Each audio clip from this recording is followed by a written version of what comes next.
Hello friends, welcome to Centum Tutor PGTRB Commerce Unit 5 Costingல different cost concept பற்றி பார்க்க போகிறோம். Test number 3. First question, dash is a unit of product, service and time in relation to which costs may be ascertained or expressed. Dashன்றது ஒரு ப்ராடக்டோட unit இல்லைனா சர்வீஸோட unit இல்லைனா டைமோட unit in relation to which cost may be ascertained or expressed. அது தொடர்பாக தான் அதோடைய காஸ்ட்டை நம்ம கண்டுபிடிப்போம், அசர்டைன் பண்ணுவோம், எக்ஸ்பிரஸ் பண்ணுவோம். அதுக்கு என்ன பெயர் அப்படின்னு கேட்டிருக்காங்க. What is the name of that? So cost unit. அப்போ cost units is a unit of product. Cost units the unit of product, service and time in relation to which costs may be ascertained or expressed. ஒவ்வொரு cost யூனிட்டுக்கு தான் நம்ம காஸ்ட்டை mention பண்ணுவோம், express பண்ணுவோம், இல்லைனா கண்டுபிடிப்போம். Cost unit. இப்போ காஸ்ட் யூனிட் அப்படின்னா என்னென்னு நெக்ஸ்ட் கொஸ்டினில் பார்க்கும்போது கொஞ்சம் கூட பெட்டராக உங்களுக்கு அண்டர்ஸ்டாண்ட் பண்ண முடியும். கொஸ்டின் நம்பர் 2 பாருங்கள். State the suggestive unit of cost for the following industries. இந்த இண்டஸ்ட்ரீஸ் கீழே கொடுத்துருக்க இண்டஸ்ட்ரீஸ்க்கு யூனிட் ஆஃப் காஸ்ட் என்ன சஜஸ்டிவாக இருக்கும் அப்படின்னு நம்ம ஸ்டேட் பண்ணணும். பாருங்கள், இப்போ ஆட்டோமொபைல் இண்டஸ்ட்ரியாக இருந்தால் what is the unit of cost? Cement industry, chemical, power and electricity, steel, transport, gas, coal mining, brick making, oil, hotel or catering, hospital, education. இந்த இண்டஸ்ட்ரீஸ்க்கு எல்லாமே யூனிட் ஆஃப் காஸ்ட். அதாவது காஸ்ட்ன்றது ஒரு யூனிட்டுக்கு தான் நம்ம அசர்டைன் பண்ணுவோம். அந்த யூனிட் எது அப்படின்னு தான் கேட்டிருக்காங்க. அதான் காஸ்ட் யூனிட்ஸ்னு சொல்கிறோம். இப்போ ஆட்டோமொபைலில் வந்து அதாவது நம்பரை தான் யூனிட் ஆஃப் காஸ்ட்னு சொல்கிறோம். எத்தனை நம்பருக்கு ஃபர்ஸ்ட் 1 நம்பர் அப்படின்போது அதுக்கு எவ்வளோ காஸ்ட். அதே டைமில் சிமெண்ட் ஃபேக்ட்ரியில் வந்துட்டு பர் டன் இல்லைன்னா ஒரு பர் பேக், ஒரு டன்னுக்கு எவ்வளோ காஸ்ட் இல்லைன்னா ஒரு பேகுக்கு எவ்வளோ காஸ்ட் அப்படின்னு சொல்கிறது தான் காஸ்ட் யூனிட்ஸ். கெமிக்கல் ஃபேக்ட்ரியில் லிட்டராக இருக்கலாம், கேலனாக இருக்கலாம், கிலோகிராமாக இருக்கலாம், டன்னாக இருக்கலாம். இதுதான் யூனிட் ஆஃப் காஸ்ட்டு. பவர் எலக்ட்ரிசிட்டியெல்லாம் நம்ம வீட்டில் பார்த்துருக்கோம். பவர் எலக்ட்ரிசிட்டியை மெஷர் பண்ணுறது கிலோவாட் அவர். ஸ்டீலை வந்து டன் கணக்கில் தான் மெஷர் பண்ணுவோம். டிரான்ஸ்போர்ட்டை வந்து பேசஞ்சர் கிலோமீட்டர், ஒரு பேசஞ்சருக்கு 1 கிலோமீட்டருக்கு இவ்வளோ, 2 கிலோமீட்டருக்கு இவ்வளோ அப்படின்னு டிரான்ஸ்போர்ட்டில் காஸ்ட் யூனிட் ஆஃப் காஸ்ட் இருக்கும். கேஸில் வந்து கியூபிக் ஃபீட், கேஸ் வந்து வால்யூம், அதனால கியூபிக் ஃபீட்டில் தான் அதுக்கு யூனிட் ஆஃப் காஸ்ட் இருக்கும். கோல் மைனிங் வந்து ஒரு டன் மைன் பண்ணால் கோலை வந்து வெட்டி எடுத்தால் எவ்வளோ அமௌண்ட்டு, அதோடைய காஸ்ட்டு டன் கணக்கில் சொல்லுவோம் கோல் மைனிங்கில். பிரிக் மேக்கிங்கில் வந்து 1000 பிரிக்குக்கு எவ்வளோ காஸ்ட்டு அப்படின்னு தான் பார்ப்போம். 1000 பிரிக்ஸுக்கு எவ்வளோ காஸ்ட் அப்படின்னு பார்ப்போம். ஆயிலில் வந்து பேரல், ஒரு பேரலுக்கு எவ்வளோ, இல்லைன்னா ஒரு டன்னுக்கு எவ்வளோ, இல்லை ஒரு லிட்டருக்கு எவ்வளோ, இந்த மாதிரி ஆயிலை உடைய யூனிட் ஆஃப் காஸ்ட் இப்படி இருக்கும். ஹோட்டல் கேட்ரிங்கில் வந்து ஒரு ரூமுக்கு எவ்வளோ காஸ்ட்டு, ஒரு மீலுக்கு எவ்வளோ காஸ்ட், அந்த மாதிரி பார்ப்போம். ஹாஸ்பிட்டலாக இருந்தால் பேஷண்ட் டே அப்படின்னு சொல்லுவோம். பேஷண்ட்டுடைய எத்தனை அந்த டே எவ்வளோ காஸ்ட் அப்படின்னு பார்ப்போம். எஜுகேஷனில் வந்து ஒரு கோர்ஸுக்கு எவ்வளோ காஸ்ட், அதே மாதிரி ஒரு ஸ்டூடெண்ட்டுக்கு எவ்வளோ அப்படின்னு சொல்லி மெஷர் பண்ணுவோம். ஸோ காஸ்ட் யூனிட் இதெல்லாம் தான். ஒவ்வொரு இண்டஸ்ட்ரியிலும் ஒவ்வொரு காஸ்ட் யூனிட் இருக்குது. அப்போ காஸ்ட் யூனிட்ன்றது என்னென்னா யூனிட் ஆஃப் ப்ராடக்ட். ஒரு யூனிட்டுக்கு ஒரு ப்ராடக்டோட யூனிட், இல்லைனா சர்வீஸோட யூனிட், இல்லை டைமோட யூனிட் ஆஃப் டைம் சொல்லலாம். In relation to which cost may be ascertained or expressed. Cost எப்படி மெஷர் பண்ணுவோம், இல்லைனா எப்படி எக்ஸ்பிரஸ் பண்ணுவோம். இப்போது ஒரு டிரான்ஸ்போர்ட் கம்பெனி போனால் அதுக்கு வந்து சார்ஜ் பண்ணுறது எப்படி இருக்குன்னா பர் பேசஞ்சர், இல்லைனா இவ்வளோ கிலோமீட்டருக்கு இவ்வளோ சார்ஜ். இப்போ வந்து ஒரு வண்டியை வாடகைக்கு எடுக்கிறோன்னா 1 கிலோமீட்டருக்கு 14 ரூபா கொடுக்கணும், அதுமாரி கேட்பாங்க. இல்லைன்னா ஒரு பஸ்ஸில் ஏறினா ஒரு பேசஞ்சருக்கு இவ்வளோ காஸ்ட் அப்படின்னு சொல்லுவாங்க. அதே மாதிரி பார்த்தீங்கன்னா இங்கே ஸ்டீலில் வந்து ஒரு டன்னுக்கு இத்தனை ரூபான்னு சொல்லுவாங்க. ஸோ யூனிட் ஆஃப் காஸ்ட் இதெல்லாம் unit of cost. Next third question, a dash is a factor or variable which effect level of cost. That is factor influence the level of cost. The level of cost, செலவினுடைய அடக்க விலையினுடைய செலவினுடைய லெவலை effect பண்ணக்கூடிய factor, variable பண்ணக்கூடிய factor, மாற்றக்கூடிய factor எது அப்படின்னு கேட்டிருக்காங்க. அதாவது டேஷ் இஸ் a ஃபேக்டர், டேஷ்ன்றது ஒரு ஃபேக்டர் இல்லைன்னா வேரியபிள். அது என்ன பண்ணுன்னா லெவல் ஆஃப் காஸ்ட்டை எஃபெக்ட் பண்ணும். லெவல் ஆஃப் காஸ்ட்டு செலவினுடைய அளவை வந்து எஃபெக்ட் பண்ணும். அதிகப்படுத்தலாம் இல்லைன்னா குறையலாம். அதாவது லெவல் ஆஃப் காஸ்ட்டை இன்ஃப்ளூயன்ஸ் பண்ணும் இந்த ஃபேக்டர். அந்த ஃபேக்டரோட பேர் என்னன்னு கேட்டிருக்காங்க. The answer is cost driver. இந்த காஸ்ட் டிரைவர் அந்த காஸ்ட்டை இயக்கக்கூடியது. இந்த காஸ்ட் டிரைவர் தான் ஒரு லெவல் ஆஃப் காஸ்ட்டை தீர்மானிக்கும். அதாவது அதிகமாகுதா கம்மியாகுதான்னு தீர்மானிக்கிறது இந்த காஸ்ட் டிரைவர். அப்போ cost driver is a factor or variable which effect level of cost, that is factor influencing the level of cost அப்படின்னு சொல்லலாம். இப்போ அதுக்கு எக்ஸாம்பிள் நீங்கள் காஸ்ட் டிரைவர்ஸ்க்கு சில டைமில் டவுட்டாக இருக்கும். அதுக்கு எக்ஸாம்பிள் பாருங்கள். Number of machines setting up, இது ஒரு காஸ்ட் டிரைவர். ஏன்னா காஸ்ட்டை தீர்மானிக்கிறது இதுதான். நம்பர் ஆஃப் மிஷின்ஸ், எத்தனை மிஷின்ஸை நம்ம செட்டப் பண்ண போகிறோம். நம்பர் அதிகமாக அதிகமாக காஸ்ட் லெவல் ஆஃப் காஸ்ட்டும் அதிகமாகிட்டே போகும். அதேமாதிரி நம்பர் ஆஃப் பர்ச்சேஸ் ஆர்டர்ஸ், எவ்வளோ பர்ச்சேஸ் ஆர்டர் இருக்குன்னு பொறுத்து இருக்குது. பர்ச்சேஸ் ஆர்டர் அதிகமாக அதிகமாக காஸ்ட்டும் அதிகமாகிட்டே போகும். கம்மியாக கம்மியாக கம்மியாகிட்டே வரும். This is also cost driver. Level of காஸ்ட்டை எஃபெக்ட் பண்ணக்கூடிய ஒரு ஃபேக்டர் இதுவும். Hours spend on product inspection, number of test performed, இதெல்லாம் வந்து காஸ்ட் டிரைவர்ஸ். இதெல்லாம் இந்த காஸ்ட் டிரைவர் இதெல்லாம் ஒரு ஃபேக்டர் இல்லைன்னா வேரியபிள். இது வந்து என்ன பண்ணுன்னா லெவல் ஆஃப் காஸ்ட்டை செலவினுடைய அளவை பாதிக்கும், எஃபெக்ட் பண்ணும். Fourth question, to have a better control over the organisation management delegates is responsibility and authority to various departments or persons. These departments or persons are known as dash. ஒரு ஆர்கனைசேஷனை ஒரு மேனேஜ்மெண்ட்டை பெட்டராக control பண்ணணுன்னா எல்லா responsibility, எல்லா பொறுப்பும், எல்லா ரெஸ்பான்சிபிலிட்டியும், எல்லா அத்தாரிட்டியும், எல்லா அதிகாரமும் ஒரே இடத்துல இருந்தால் இட் இஸ் வெரி டிஃபிகல்ட். பெட்டராக கண்ட்ரோல் பண்ண முடியாது. எல்லா அதிகாரமும் எல்லா பொறுப்பும் ஒரே இடத்துல இருந்தால் ஒரு மேனேஜ்மெண்ட்டையோ ஆர்கனைசேஷனையோ கண்ட்ரோல் பண்ணுறது இஸ் வெரி வெரி டிஃபிகல்ட். அப்போ பெட்டர் கண்ட்ரோல், ஆர்கனைசேஷனையும் மேனேஜ்மெண்ட்டையும் பெட்டராக கண்ட்ரோல் பண்ணுறதுக்கு ரெஸ்பான்சிபிலிட்டியும் அதாவது பொறுப்பையும் அத்தாரிட்டியும், ஒரு பொறுப்பை மட்டும் கொடுக்கக்கூடாது, அந்த பொறுப்பை நிறைவேற்றுவதற்கான அத்தாரிட்டி அதிகாரமும் கொடுக்கணும். அந்த அதிகாரத்தையும் டெலிகேட் பண்ணணும், பிரித்து கொடுக்கணும். வேரியஸ் டிபார்ட்மெண்ட்டுக்கும் பர்சன்ஸுக்கும் பிரித்து கொடுக்கணும். These departments or persons are known as. இந்த மாதிரி ரெஸ்பான்சிபிலிட்டியும் அத்தாரிட்டியும் எந்தெந்த டிபார்ட்மெண்ட் பிரித்து கொடுக்குறோம், எந்தெந்த பர்சன்ஸுக்கு பிரித்து கொடுக்குறோம், அந்த டிபார்ட்மெண்ட்டையும் பர்சன்ஸையும் நம்ம என்னன்னு சொல்லலாம் அப்படின்னு கேட்டிங்கன்னா that is called responsibility centres. Responsibility centres. ஒவ்வொரு சென்டருக்கு ஒவ்வொரு டிபார்ட்மெண்ட்டுக்கும் ரெஸ்பான்சிபிலிட்டியும் கொடுத்துட்டோம், அந்த ரெஸ்பான்சிபிலிட்டியை நிறைவேற்றுவதற்கான அத்தாரிட்டியும் கொடுத்துட்டோம், அதிகாரத்தையும் கொடுக்குறோம். ஸோ இட் இஸ் ஒரு department is the responsibility centre. சில பர்சன்ஸுக்கு கொடுப்போம், சில பர்சன்ஸுக்கு ஒரு மேனேஜர் அப்படின்போ அவருக்கு ரெஸ்பான்சிபிலிட்டியும் அதிகாரத்தையும் அத்தாரிட்டியும் கொடுப்போம். It is also responsibility centre. Responsibility centre அப்படின்னு சொல்லலாம். Question number 5, there are dash type of responsibility centres. அந்த மாதிரி ரெஸ்பான்சிபிலிட்டி சென்டர்ஸ் வந்து எத்தனை டைப் இருக்குன்னு கேட்டிருக்காங்க.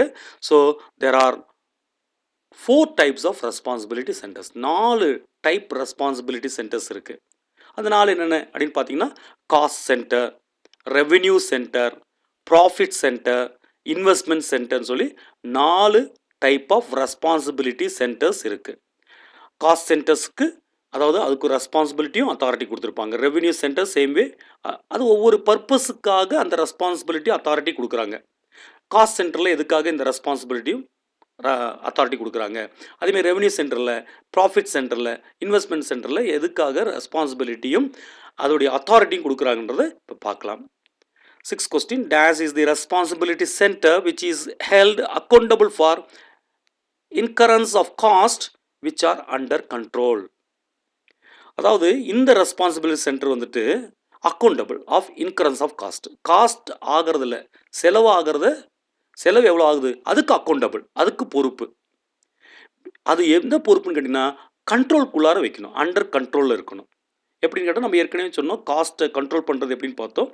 ஒரு ப்ரீ டிட்டர்மைன்டு ஸ்டாண்டர்டு இருக்கும், ஏற்கனவே தீர்மானிக்கப்பட்ட பாஸ்ட் எக்ஸ்பீரியன்ஸில் தீர்மானிக்கப்பட்ட ஒரு காஸ்ட் இருக்கும். இப்போ ஆக்சுவல் பர்ஃபார்மன்ஸில் பார்ப்போம், ஆக்சுவல் காஸ்ட் என்னன்னு பார்ப்போம்.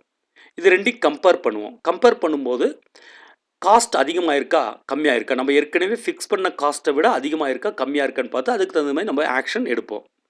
அதான் காஸ்ட் கண்ட்ரோல். அந்த ரெஸ்பான்சிபிலிட்டி சென்டர் காஸ்ட்டை கண்ட்ரோல் பண்ணுறது, அதாவது எவ்வளோ காஸ்ட் ஆயிருக்கு அப்படின்றதுக்கு பொறுப்பேற்கக்கூடிய, அதாவது காஸ்ட் கண்ட்ரோல் பண்ணக்கூடிய ரெஸ்பான்சிபிலிட்டி சென்டருக்கு வந்து காஸ்ட் சென்டர் அப்படின்னு பேர். அதில் நேம்லேயே இருக்குது காஸ்ட் சென்டர்ஸ். இதுக்கு எக்ஸாம்பிள், காஸ்ட் சென்டருக்கு எக்ஸாம்பிள்ஸ் வந்துட்டு a cost centre can be a location, அது லொக்கேஷனாக இருக்கலாம். காஸ்ட் சென்டர் ஒரு department, store yard or sales ஏரியாவாக இருக்கலாம். ஒவ்வொரு department, store yard, sales area இதெல்லாம் லொக்கேஷன்.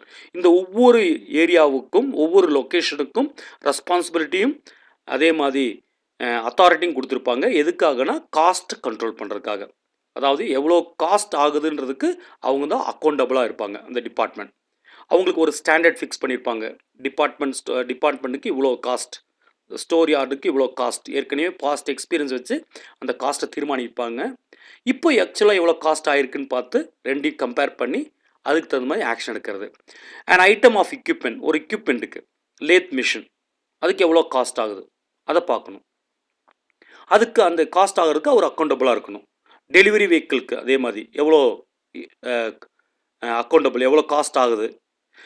பர்சனாக இருந்தால் ஒரு சேல்ஸ்மேனுக்கு இல்லைன்னா ஒரு ஃபோர்மேனுக்கு எவ்வளோ காஸ்ட் இன்கர் ஆகுது அப்படின்னு பார்க்கணும். அது கண்ட்ரோலாக இருக்கான்னு பார்க்குறது தான் காஸ்ட் சென்டருக்கு எக்ஸாம்பிள்ஸ். இப்போ 7th question, dash is the responsibility center which are accountable for generation of revenue for the entity. அதாவது ஒரு ஸ்தாபனத்தோட, ஒரு என்டிட்டியோட ரெவன்யூவை ஜெனரேட் பண்ணுறதுக்கு இந்த ரெஸ்பான்சிபிலிட்டி சென்டர் தான் அக்கௌண்டபிள், பொறுப்பு. அதுக்கு நம்ம என்னென்னு சொல்லுவோம், simple revenue centre. Revenue centre தான் ஒரு ரெஸ்பான்சிபிலிட்டி சென்டர். அவங்க தான் which are accountable for generation of revenue for the entity. அந்த ஸ்தாபனத்துடைய வருமானத்தை ஜெனரேட் பண்ணுறதுக்கு அக்கௌண்டபிள் இந்த ரெவென்யூ சென்டர்.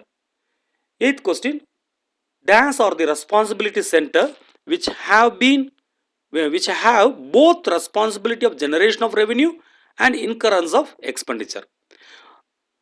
இந்த ரெஸ்பான்சிபிலிட்டி சென்டருக்கு ரெண்டுமே இருக்குது. Responsibility of generation of revenue, வருமானத்தை உருவாக்குவதும் இவங்களோட ரெஸ்பான்சிபிலிட்டி. இன்கரன்ஸ் ஆஃப் எக்ஸ்பெண்டிச்சரும் இவங்க தான் பார்க்கணும், இவங்க தான் ரெஸ்பான்சிபிலிட்டி. அப்போ ரெவென்யூக்கும் எக்ஸ்பெண்டிச்சருக்கும் உள்ள வித்தியாசம், வருமானத்துக்கும் செலவுக்கும் உள்ள வித்தியாசம் தான் நம்ம என்ன சொல்கிறோம், ப்ராஃபிட் அப்படின்னு சொல்கிறோம். So it's answer is profit centre. Profit centre ஏன்னா ரெவென்யூ எக்ஸ்பெண்டிச்சர், வருமானத்திற்கும் செலவுக்கும் ரெஸ்பான்சிபிலிட்டின் போது அது ரெண்டுக்குள்ள வித்தியாசம்தான், வருமானத்துக்கும் செலவுக்குள்ள வித்தியாசம்தான் profit. Question number 9, dash are the responsibility centers which are not only responsible for profitability but also has the authority to make capital investment decisions. இது ஒரு responsibility centre. இவங்களுடைய responsibility வந்து profitability மட்டும் கிடையாது. not only responsible for profitability, லாபத்தை உருவாக்குவது மட்டும் இவங்களுடைய பொறுப்பு கிடையாது. But also has the authority to make capital investment decision. Capital முதலீடு செய்வதற்கான தீர்மானம் எடுக்கக்கூடிய அதிகாரமும் இவங்க கிட்ட தான் இருக்கு. அது என்ன சென்டர் கேட்குறாங்க. So that is called investment centres.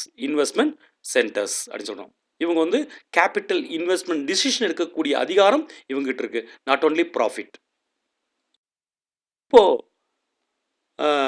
Maharatna, Navratna, mini Ratna companies of public sector undertakings of central government, இதெல்லாம் public sector undertakings of central government. இதெல்லாம் எதுக்கூட example?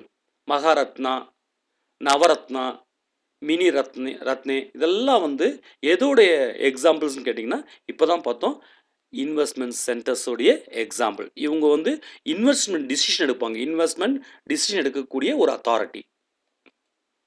11th question, a cost which is computed in advance before production or operations start on the basis of specification of all the factors affecting cost is known as dash.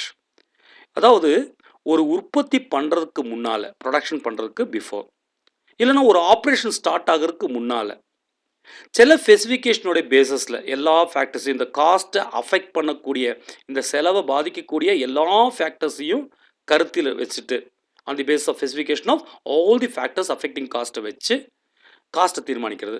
Cost which is computed. அந்த காஸ்ட்டை compute பண்ணுவோம் பிஃபோராகவே, ப்ரொடக்ஷனுக்கு முன்னாலேயே. அதுமாதிரி ஆப்ரேஷனுக்கு முன்னாலேயே நம்ம அந்த காஸ்ட்டை நம்ம கம்ப்யூட் பண்ணிடுவோம். இவ்வளோ செலவாகும், இந்த ப்ராசஸ், இந்த பொருளை உற்பத்தி பண்ணுறதுக்கு இவ்வளோ செலவாகும் அப்படின்னு முன்னாலே தீர்மானிக்கிறது வந்து ப்ரீ டிட்டர்மைன்டு காஸ்ட், முன் தீர்மானிக்கப்பட்ட செலவு. The amount at which any given volume of output by which aggregate costs are changed if the volume of output is increased or decreased by 1 is called. ஒரு given volume of outputக்கு, ஒரு குறிப்பிட்ட volume அவுட்புட்டுக்கு மொத்த செலவு aggregate cost வந்து change ஆகும் if the volume of output is increased or decreased. வால்யூமை, அதாவது நம்ம அவுட்புட்டோட வால்யூமை அப்போ வந்து இப்போ ஒரு 1000 செங்கலை உற்பத்தி பண்ணுறோம்.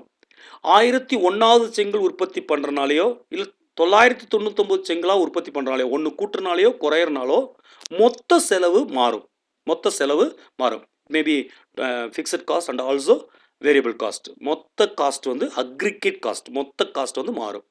அதாவது ஏற்கனவே ஒரு கிவன் வால்யூம் ஆஃப் அவுட்புட் இருக்குது. ஃபார் எக்ஸாம்பிள் சொன்ன மாதிரி 1000 அப்படின்னு இருக்குது. அதிலிருந்து ஒன்று இன்க்ரீஸ் ஆனாலும், ஒரு அவுட்புட் இன்க்ரீஸ் ஆனாலோ டிக்ரீஸ் ஆனாலோ, ஒரு அவுட்புட் இன்க்ரீஸ் ஆனால் 1001 ஒரு அவுட்புட் டிக்ரீஸ் ஆயிடுச்சுன்னா 999 ஆகும். அப்போ அந்த அக்ரிகேட் காஸ்ட்டும் சேஞ்ச் ஆகும். அதுக்கு அந்த காஸ்ட்டுக்கு என்ன பேர் அப்படின்னு கேட்டிருக்காங்க. It's called marginal cost. 13th question. Dash represents the change in total cost due to change in activity level, technology, process or method of production, etc. Dash represent, இதை ரெப்ரசன்ட் பண்ணுவோம். Total cost change ஆகும். எதனால் இந்த total cost change ஆகுதுன்னு அப்படின்னு கேட்டிங்கன்னா, activity லெவலை நம்ம சேஞ்ச் பண்ணுறனால, டெக்னாலஜியை சேஞ்ச் பண்ணுறனால, ப்ராசஸை சேஞ்ச் பண்ணுறனால, இல்லை மெத்தட் ஆஃப் ப்ரொடக்ஷனை சேஞ்ச் பண்ணுறனால டோட்டல் காஸ்ட் வந்து மாறும், மொத்த செலவு மாறும். அதை நம்ம எப்படி ரெப்ரசன்ட் பண்ணுவோம் அப்படின்னு கேட்டிங்கன்னா, டிஃப்ரென்ஷியல் காஸ்ட். அப்போ differential cost represents the change in total cost. Differential காஸ்ட்ன்றது மொத்த செலவில் உண்டாகக்கூடிய மாற்றத்தை குறிப்பிடும். எப்போன்னு கேட்டிங்கன்னா, எப்போ மொத்த செலவில் உண்டாகக்கூடிய மாற்றத்தை குறிப்பிடுன்னு கேட்டிங்கன்னா, ஆக்டிவிட்டி லெவலை சேஞ்ச் பண்ணும்போது, டெக்னாலஜியை சேஞ்ச் பண்ணும்போது, ப்ராசஸை சேஞ்ச் பண்ணும்போது, இல்லைனா மெத்தட் ஆஃப் ப்ரொடக்ஷனை சேஞ்ச் பண்ணும்போது டோட்டல் காஸ்ட்டில் உண்டாகக்கூடிய சேஞ்சை நம்ம எப்படி ரெப்ரசன்ட் பண்ணுவோன்னு கேட்டிங்கன்னா, differential காஸ்ட்டில். 14th question. Dash costs are notional costs which do not involve any cash outlay. Example, interest on capital, the payment for which is not actually made. இங்கே பாருங்கள், இந்த cost வந்து ஒரு நோஷனல் காஸ்ட். இதில் வந்து actually நம்மக்கிட்ட இருந்து காஸ்ட்னா செலவுனா காசு வெளியே போகணும். ஆனால் இதில் வந்து காசு வெளியே போகாது. There is no cost, do not involve any cost outlay. எந்த விதமான காசும் வெளியே போகாது. Example, interest on capital. Capital போட்டிருப்பாங்க. அந்த கேபிட்டலுக்கு ஒரு இன்ட்ரெஸ்ட் கொடுக்கணும். பட் நம்ம கொடுக்க மாட்டோம், அவங்க அக்கௌண்ட்டில் சேர்த்திடுவான். கேஷ் வந்து கம்பெனிலே தான் இருக்கும். The payment for which is not actually made. அந்த காஸ்ட்டுக்கு நம்ம என்ன சொல்லுவோம்னு கேட்டிருக்காங்க. That cost is called imported cost அப்படின்னு சொல்லுவோம். Question number 15. Dash or cost which are initially recorded as assets and subsequently treated as expense. இந்த காஸ்ட்டை தொடக்கத்தில் நம்ம அசட்னு சொல்லி ரெக்கார்ட் பண்ணுவோம். சப்சிக்வெண்ட்டாக அதை வந்து எக்ஸ்பென்ஸாக ட்ரீட் பண்ணி மைனஸ் பண்ணிட்டே வருவோம். எக்ஸாம்பிளாக சொல்லும்போது, ஒரு இன்ஸ்டாலேஷன் எக்ஸ்பென்சஸ், ஒரு பெரிய மிஷினரியை, ஒரு பெரிய பிளான்ட்டை வந்து இன்ஸ்டால் பண்ணும்போது, எரெக்ட் பண்ணும்போது நம்மளுக்கு செலவாகும். அந்த செலவை நம்ம என்ன பண்ணுவோம்னா, அந்த மிஷினுடைய காஸ்ட் கூட ஆட் பண்ணிடுவோம். அதை வந்து அசட்டாக ட்ரீட் பண்ணுவோம். பட் எவ்ரி இயர் வந்து என்ன பண்ணுவோன்னா, அதில் ஒரு பர்டிகுலர் அமௌண்ட்டை வந்து அந்த நம்ம எக்ஸ்பென்ஸாக ஆட் பண்ண அந்த அமௌண்ட்டை வந்து அசட்டாக ஆட் பண்ண அந்த ஒரு அமௌண்ட்டை வந்து நம்ம எக்ஸ்பென்ஸாக ட்ரீட் பண்ணி மைனஸ் பண்ணிட்டு வருவோம். So these are cost which are initially record as asset and subsequently treated as expenses. Example, installation expenses on the erection of a machine are added to the cost of a machine. எப்போதும் வந்து ஒரு மிஷினை நிலைநிறுத்துவதற்காக செய்யப்படுகின்ற செலவை வந்து அந்த மிஷினுடைய cost கூட add பண்ணிடுவோம். அது அசட் ஆயிரும். அப்புறம் சப்சிக்வெண்ட்டாக என்ன பண்ணுவோம்னா, அதை எக்ஸ்பென்ஸாக ட்ரீட் பண்ணி ப்ராஃபிட் அண்ட் லாஸுக்கு கொண்டு வந்துகிட்டே இருப்போம். அந்த காஸ்ட்டை நம்ம என்னென்னு சொல்லலாம் அப்படின்னு கேட்டிங்கன்னா, கேபிட்டலைஸ்டு காஸ்ட். கேபிட்டலாக மாற்றிட்டோம். ஒரு மிஷின்றது ஒரு கேபிட்டலைஸ்டு காஸ்ட்டாக சொல்லலாம் அந்த செலவையும். Question number 16. Dash cost refers to the value of sacrifice made or benefit of opportunity forgone in accepting an alternative course of action. இந்த காஸ்ட் வந்து எதுக்காகனா நம்ம வந்து ஒரு வேல்யூ சாக்ரிஃபைஸ் பண்ணுவோம், இல்லை ஒரு பெனிஃபிட் ஆஃப் ஆப்பர்ச்சுனிட்டியை ஃபார்கான் பண்ணுவோம். எதனாலனா ஒரு ஆல்டர்னேட்டிவ் கோர்ஸ் ஆஃப் ஆக்ஷனை அக்செப்ட் பண்ணுறனால. ஒரு ஆல்டர்னேட்டிவை அக்செப்ட் பண்ணுறனால நம்ம ஒரு செலவை வந்து தியாகம், ஒரு ஒரு வேல்யூ வந்து நம்ம தியாகம் பண்ண வேண்டி இருக்கும், இல்லை நம்மளுக்கு கிடைக்க வேண்டிய பெனிஃபிட்டை இழக்க வேண்டி இருக்கும் ஆல்டர்னேட்டிவ் கோர்ஸை நம்ம எடுக்கிறனால. அந்த காஸ்ட், அந்த செலவுக்கு என்ன பேர் அப்படின்னு கேட்குறாங்க. எக்ஸாம்பிளாக உங்களுக்கு என்ன சொல்லலான்னு கேட்டால், பேங்க்கில் வந்து ஒரு ஹியூஜ் அமௌண்ட் டெபாசிட் பண்ணி வச்சுருக்கோம். இப்போது அந்த அந்த நம்ம பேங்க்கில் டெபாசிட் பண்ணி வைக்கும்போது அதுக்கு நம்மளுக்கு ஒரு பெனிஃபிட் கிடைக்கும், இன்ட்ரெஸ்ட். அந்த பேங்க் வந்து நம்மளுக்கு இன்ட்ரெஸ்ட் கொடுப்பாங்க. ஸோ ஒரு பெனிஃபிட் கிடச்சிட்ருக்கு. இப்போ கம்பெனியை வந்து நம்ம வந்து எக்ஸ்பேண்ட் பண்ணலாம், விரிவுபடுத்தலாம்னு தீர்மானிக்கிறோம். ஒரு ஒரு ஆல்டர்னேட்டிவ் கோர்ஸ் ஆஃப் ஆக்ஷன் எடுக்கிறோம். அப்போ அந்த பேங்க்கில் இருக்கக்கூடிய டெபாசிட் எடுத்துகிட்டு நம்ம என்ன பண்ணுவோம்னு கேட்டிங்கன்னா, இந்த பிஸ்னஸ், அதாவது நம்மளுடைய பிஸ்னஸை வந்து எக்ஸ்பேண்ட் பண்ணுவோம். அப்போ நம்மளுக்கு எது இழக்கப்படும்னா, நம்ம இந்த ஆல்டர்னேட்டிவ் கோர்ஸை எடுக்கிறனால பேங்க் டெபாசிட் குறையும். So we are losing interest. நம்ம சாக்ரிஃபைஸ் பண்ண வேண்டியிருக்கும் இன்ட்ரெஸ்ட்டு. அந்த பெனிஃபிட்டை வந்து நம்ம சாக்ரிஃபைஸ் பண்ண வேண்டியிருக்கும். ஸோ அந்த டைப் காஸ்ட்டை நம்ம வந்து என்னன்னு சொல்லலாம்னா ஆப்பர்ச்சுனிட்டி காஸ்ட். இங்கே ஆப்பர்ச்சுனிட்டி காஸ்ட்ன்றது அந்த பேங்க் இன்ட்ரெஸ்ட் தான் ஆப்பர்ச்சுனிட்டி காஸ்ட். அந்த செலவு, அந்த இன்ட்ரெஸ்ட் கிடைக்க வேண்டியது கிடைக்காம போயிடுச்சு. That is called opportunity cost. 17th question. Dash is the portion of total cost. Total costல ஒரு பாகம் which involves cash outlay. Cash வெளியே போகும். It is a short run concept. அது குறுகிய கால ஒரு கான்செப்ட் தான் அது, short run. And is used in decisions. தீர்மானம் எடுக்கிறதுக்கு உதவும். எந்த தீர்மானம் கேட்டிங்கன்னா, relating to fixation of selling price in recession, make or buy extra. அதாவது இந்த ரெசிஷன் டைமில் மந்த நிலையாக இருக்கும், மார்க்கெட் வந்து மந்த நிலையில் நம்ம பொருளே விற்காது. அந்த டைமில் செல்லிங் ப்ரைஸை ஃபிக்ஸ் பண்ணுறதுக்காகவும், இல்லைன்னா மேக் ஆர் பை, நம்ம வெளியிருந்து வாங்கி நம்ம விற்கலாமா, இல்லை நம்மளே உற்பத்தி பண்ணி விற்கலாமா, அது தொடர்பாக டிசிஷன் எடுக்கிறதுக்காக யூஸ் பண்ணுறது. அதாவது இது வந்து டோட்டல் காஸ்ட்டில் ஒரு போர்ஷன். இது வந்து ஒன்லி ஃபார் ஷார்ட் ரன், அந்த ரெசஷன் டைமில் மட்டும்தான், அந்த மந்தநிலை டைமில் மட்டும்தான் இது. அப்போது இதுக்கு வந்து என்ன காஸ்ட் அப்படின்னு சொல்கிறாங்கன்னு கேட்டிங்கன்னா, out of pocket cost. 18th question. Dash cost which continue to be incurred even when a plant is temporarily shut down, or that is example rent, depreciation, etc. இந்த காஸ்ட் நம்ம கண்டினியூவாக நம்ம செலவு பண்ணிகிட்டே இருக்கணும், இன்கர் ஆகிட்டே இருக்கும். நம்ம வந்து பிளான்ட்டை, இயந்திரத்தை வந்து டெம்பரரியாக ஷட் டவுன் பண்ணியாச்சு. அப்போது வந்து அப்போவும் நம்மளுக்கு இந்த செலவு வந்துகிட்டே இருக்கும். ரெண்ட் கொடுக்க தான் ஆகணும். டிப்ரிசியேஷன் வந்து நம்ம whether machinery or plant is used or not, அது யூஸ் பண்ணாலும் சரி, யூஸ் பண்ணாட்டினாலும் நம்ம டிப்ரிசியேஷன் மைனஸ் பண்ணிட்டே இருப்போம். இந்த செலவெல்லாம் வந்து கண்டினியூ ஆகிட்டே இருக்கும், even after the plant is temporarily shut down பண்ணாலும் இந்த செலவு ஆகிட்டே இருக்கும். அந்த செலவுக்கு என்ன பேருன்னு கேட்டிருக்காங்க, that is called shut down costs. Number 19. Dash is an irrecoverable cost and is caused by replacement of a machine. ஒரு மிஷினை ரீப்ளேஸ் பண்ணுறோம், அப்போது நம்மளுக்கு செலவாகும். இட் இஸ் irrecoverable, திருப்பி அது கிடைக்காது.